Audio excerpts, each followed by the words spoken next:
Did someone tell you somewhere along the line that you should meditate and then you tried it and your mind wandered and you're like, I can't do this. This isn't for me. Well, you're in luck because today's episode we are talking about Zen Mind, Beginner's Mind, the awesome book by Mr. Suzuki. This is the Existential Stoic podcast. I'm Randy. That's Danny. What's going on, Danny? What's up, man? It's funny you mentioned that because so many people talk about like when the mindfulness like blew up, in like the West and like the whole idea of meditation, and then they never mention to people that it takes a long time. Like it took me years before I could like sit down and not have like not get frustrated, I mean, because it does. And I think people don't Hmm. realize that they expect results right away and it's not going to work. And that's where this book I think is killer because it's like it's short, one, and it's like Hmm. a really accessible introduction into like I would say like core principles, ideas, and concepts related to Zen Buddhism. Yeah, it breaks it down so easily. And I agree with what you were saying there with like most people. I mean, that's what you hear from most people. They're like, "Do you meditate?" "Oh, yeah, I tried that, but my mind was just going crazy." And it's like, "Yeah, that's meditating." That's like That's what that's happens. it. You just sit with Yeah. it and let it do that. Yeah. So, we decided we will talk about this today to figure out some of the key topics. Yeah, maybe help you guys with if you ever decide to meditate. I do think this is one of the best books, and one of the things I really like about it is that the non-attachment thing, the letting go, is really important too. Like when you sit down, right? Because thoughts come, Hmm. you cannot help it, and our Yep. impulse, and this is one of the things they talk about too, right? Is our impulse is to grab on and latch onto those thoughts. Like you sit Yeah. down to meditate, maybe you're stressed about something, that thought comes up, and you immediately start like ruminating on it, and then you're on this whole train of thought. So what are you supposed to do? Well, I guess well, that's the this is cool. question. Great segue. So, Thank you. one of the things they talk, I know, right? One of the things they Happens talk occasionally. about early on in the book, probably one of the first few chapters, was like, it's not about achieving enlightenment or getting somewhere. It's just about fully engaging in what is right now, which is Well, basically sitting properly and breathing and yeah, noticing your breathing. and being just aware of the moment, right? And I think they always, Buddhists always say it's not about achieving enlightenment. And I think people don't, and one of the reasons why is exactly that, right? Is that if you're worried about achieving enlightenment, you're going to be attached to that idea, which means you're Hmm. not going to be present. There's no way because you're worried about this goal or this made up goal, and you don't even know what that goal looks like. So, Hmm. so there's no way that's going to get in the way of your progress. Well, also, like it's kind of a logical fallacy that if you don't have enlightenment now, there's nothing that you can do to actually get it. Yeah. But all that it is recognizing that you already have enlightenment now. But you're Yeah, not going to get a there. lot of this Hmm. stuff is just like the inversion of the negative. Hmm. Right? Yep. Yeah. Yeah. And so it just talks a lot early on about like the right posture, the right breathing, the right mind.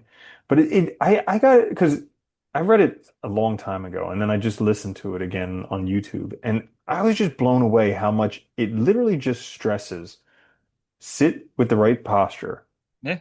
and breathe. And that's it. And when you're sitting, you just sit. And that's it. Simple. Just do it. And I think that's the number one. I think if I remember correctly, because I've read it numerous times. It was a while ago. Correct me if I'm wrong, since you just listen to it. But like seating is their main approach in this, right? The sitting Hmm. meditation. There are, Oh, absolutely. and there is, I think if I remember correctly from Buddhism, there's three. It's laying down, walking, and sitting Hmm. are like the three main Hmm. natural And postures. standing, yeah. Yeah, Hmm. and standing. Sorry, yeah, they're like the natural postures. And so, Hmm. yeah, Zen tends to focus on the seating. But yeah, you're right. It is. It's all about that posture being correct. Because then and I think part of that too is you're also present, right? If you're thinking about how your body's actually like positioned, how you're Hmm. actually sitting, your posture and all, that's all going to make you more present in the moment. So it's a good Hmm. technique, like similar to a lot of people when they first start meditating, they'll say to count, like for your in-breath you're Yeah. holding it and then your out breath. And the idea is to like that counting's supposed to make you more focused on the actual act of breathing and not Hmm. the other way around, right? Yeah, and there's a whole bunch of like little things you can glean from it when you listen to it or read it. Like he talks about the lotus posture with which a lot of people probably can't do, but it's kind of crazy because it's like a little symbol of kind of our interaction with the universe where our legs when they're crossed like that, they're not two and they're not one, which is Yeah. kind of everything, not two and not one. But yeah. Yeah, it's So, awesome. how about some other insights? Control by letting go. True control arises when we stop trying to control everything. Acceptance leads to stability. Man, how about that one? I know, right? I think this is where we all struggle. Hmm. But there's a big part of it, right? Because like, I mean, the whole idea of meditation, I think, and I think they mentioned this in Zen Mind, Beginner's Mind, but this is also just like in Buddhism too. They talk about it as like untying the psychic knots, right? It's like working through these problems in our own psyche that are causing us not to be present and not to be part of the world, but causing us to be distracted, things like that. And I always like that Hmm. idea because I think that's where so many people have depression, anxiety, and stuff, is because we have these problems that we haven't worked out or we haven't learned how to let go of. And Hmm. meditation can be hugely powerful for that because you start to see like what thoughts do come up a lot. And then afterwards, and this is the idea, right? Like when you're meditating, you let them go. But afterwards, you can Yeah. think about them and think about like, why did that thought come up? What's bothering me? Where did it maybe come from? All this stuff. And Yeah. eventually over time, you work out this stuff and it becomes, you know, theoretically you become healthier. And it's Yeah. crazy. We treat ourselves terribly when we're doing all this stuff. Oh Like God. stuff that we Yeah. would never say to a friend, we say to ourselves. And that's another thing they talk about, discipline without force. So Zen discipline is gentle but firm, a natural expression of love and commitment, not harsh self-control. Which is, it makes sense because you're not going to hate yourself into loving yourself. Yeah. It's interesting. When I used to teach, there's a social philosophy class. I cover this article and it was a Buddhist idea on rights, and there's like a Buddhist perspective on rights. And they were talking about how like, the West, we have this very hard notion of rights where it's like you have the right or you don't, right? And it's like so it's a this or that kind of thing. And in Buddhism, he talks about how it's like softer, and that's like his words for it, which basically meant that like your rights tended to be more aligned, like they had to do more with like situation, relationships. So they changed a lot. They weren't like these definite yes or no things. And I think that's something in the West where we struggle with, and that's why we have so many mental problems and difficulties like trying to control everything because everything is absolute. Instead of letting things Hmm. be flexible or change with the situation, things like that, we expect them Hmm. to be always the same. Well, that's like the cause of all wars and everything and arguments and stuff. The truth. But the truth is kind of flexible. It's like Yeah. I remember when I was studying Buddhism back a while ago, they had like the Eightfold Path maybe, where they The talk Noble about right Eightfold Path. effort and Yeah. different things like that. Yeah. And it's challenging because like right effort depends upon the situation, like you were saying. Yeah. And yeah, and right speech depends upon the situation. All these different things, and it makes life a lot more complicated than just a simple answer. Well, it's funny. It's very similarly what Aristotle said about virtue too, which he said, doing the right thing at the right time for the right reason, right? So it's wholly Hmm. dependent on situation. It's wholly dependent on who you're around. Like all those things matter Hmm. to do the right thing. And same for Buddhism, like that noble eightfold path. It's very difficult then, especially for like us, where like this expectation of everything should be the same all the time. You have Yeah, to kind of break that expectation in order to understand this. But I think it does give you a much better sense of like, what's required from you at all times, because I think we all put a lot of pressure on us too, because we expect ourselves to be like, you know, these uber people perfect. all the time. Yeah. And it's like, Yeah, maybe in some situations, maybe like this is a situation where I don't need to be front and center. Maybe I can be in the back, yeah. and just chilling or whatever. Like, I yeah. heard an old guy talking the other day, and he was saying how he's caused himself so much pain throughout his life because he was trying to be like a 10 out of 10. And then when he looks back, he's like, most of the time I was pretty much just around a five and sometimes a little bit higher, sometimes a little bit lower. He's like, I could have saved myself so much pain and if I would have just realized, five's okay. But dude, that's everybody. I Yeah. think everybody, if you look at like their whole life, they hover around five probably. They might be Hmm. they might be tens in one or two aspects, but most of it Oh, they're if they're definitely not. lucky. Yeah, Yeah. if they're lucky. Yeah. Hmm. I also like the idea of like that's expressed in Zen Mind Beginner's Mind, continuous practice. And this I think is Yeah. important because I think there's so much in like the self-help and like even just not even self, just like learning and stuff and like self-education of like learn this in 10 seconds in a week, Yep. in one day. And Yep. the reality is you're never going to pick anything up that way. And part of Hmm. meditation, I think that people forget is it's a habit. It's like forming a habit. It takes a long time and the more you do it, the better you get at it, yes, but it takes a long time. And they say like it's a lifelong practice without an endpoint or a final attainment. And I really like that idea. Like it's not about any goal. It's just something you're going to do because it's good for you. It helps you maybe be more present in the world, whatever. But I think that's important. Like, and they even say like each moment offers a fresh start. So you have to continuously return to that beginner's mind in order to, and Hmm. that's why I like that idea because that mind beginner's mind is a very good title. for the Yeah. book too. Yeah, absolutely. The practice is the most important part because that's when you get the experience of it and the actual learning of it.